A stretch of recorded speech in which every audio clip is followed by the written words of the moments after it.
Shaheen Shah Afridi Pakistan cricket team के premiere fast bowler, लेकिन लगता है आजकल उनका सितारा कुछ गर्दिश में है। बाएं हाथ के तेज बॉलर की फॉर्म ही थी जब सिलेक्शन कमेटी ने उन्हें पहले तवील दौरानिए की टेस्ट क्रिकेट से अलहदा किया और फिर रही सही कसर आईसीसी चैंपियंस ट्रॉफी में टीम पाकिस्तान की नाक़िस परफॉर्मेंस ने पूरी कर दी। नाकामी पर होने वाली तनकीद के नतीजे में सिलेक्शन कमेटी ने बाएं हाथ के तेज बॉलर को दौरा न्यूजीलैंड के 3 50 ओवर मुकाबलों के लिए टीम से आउट करके उन्हें सिर्फ 5 T20 मुकाबलों तक महदूद कर दिया। अब लगता है इस फॉर्मेट में भी शदीद दबाव का शिकार हैं। दौरे न्यूजीलैंड के 4 मुकाबलों में शाहीन आफरीदी महज 2 विकेट ही अपने नाम कर सके हैं। दौरे में शाहीन आफरीदी की परफॉर्मेंस का मयार भी उनके शायान शान दिखाई दे नहीं रहा। क्राइस्टचर्च के पहले T20 में शाहीन आफरीदी ने 2 ओवर में बगैर विकेट के 17 रन दिए। डनेडन के दूसरे T20 में पहला ओवर मैडन करवाने वाले आफरीदी के 3 ओवर में 31 रन बने। ऑकलैंड के तीसरे T20 में शाहीन ने 4 ओवर में 36 रन देकर 2 विकेट की परफॉर्मेंस पेश की।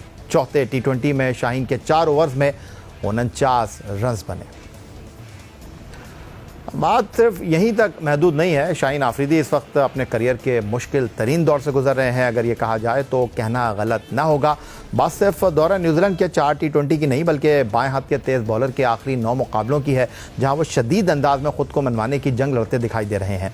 और सबूत है शाहीन आफरीदी के आखिरी 9 T20 मैचों में उनकी हासिल की गई सिर्फ 4 विकेटें, जबकि इसके दौरान 6 T20 में वो कोई विकेट ले नहीं पाए हैं। ह्यूस्टन से वीडियो लिंक पर हमारे साथ टेस्ट फास्ट बॉलर जलालुद्दीन साहब मौजूद हैं। तो जलालुद्दीन साहब, शाहीन शाह अफरीदी इस वक्त पाकिस्तान क्रिकेट टीम के सबसे प्रीमियर बॉलर हैं, लेकिन आपके सबसे मुस्तनद बॉलर का ये हाल कि उन्हें वनडे टीम से ड्रॉप कर दिया गया है। T20 क्रिकेट में वो एक ही ओवर में 4 छक्के खा लेते हैं। अगर हमारे सबसे कामयाब फास्ट बॉलर का ये हाल है तो फिर बकिया बॉलर्स के बारे में क्या कह सकते हैं?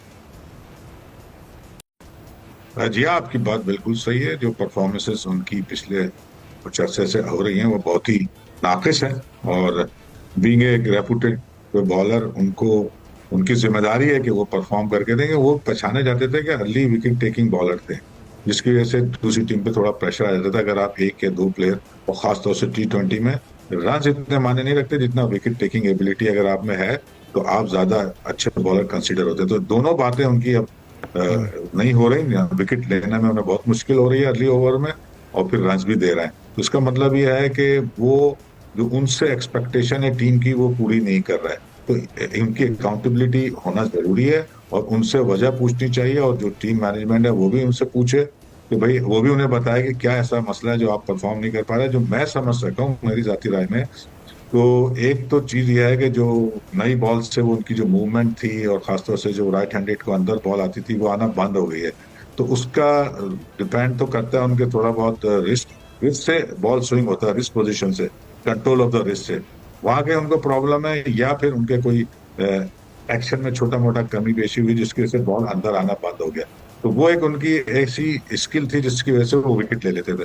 तो अब वो ना विकेट ले रहे हैं और रन तो उनको पड़ना है। उसकी दूसरी वजह रन पड़ने की है कि वो बहुत जल्दी चीजों को चेंज कर लेते हैं। मतलब अगर एक छक्का लगा है तो वो फिर अपनी लाइन और लेंथ चेंज करते हैं, और जो उनकी फील्ड प्लेसिंग है उसके मुताबिक बॉल करना छोड़ देते हैं। तो इसका दूसरे मायनों में यह है कि वो पैनिक हो जाते हैं और कॉन्फिडेंस उनका शेक हो चुका है। तो इसको बहाल करने के लिए उनके लिए जरूरी है कि उन्हें वापस अपनी उन चीजों को बेहतर करना होगा जिससे वो पहचाने जाते थे। और ये चीज कोई इंटरनेशनल क्रिकेट में आके नहीं होगी, उन्हें कहीं अलग हटके, चाहे वो डोमेस्टिक क्रिकेट हो या अलग से वो नेट में जाके या एकेडमी में जाके चीजों को सही करेंगे। फिलहाल उनकी बैट फॉर्म कह लें, उनकी बैट बॉलिंग कह लें, वो उससे गुजर रहा है, और जो उनकी रेपुटेशन है वो रेपुटेशन पे बहुत हद से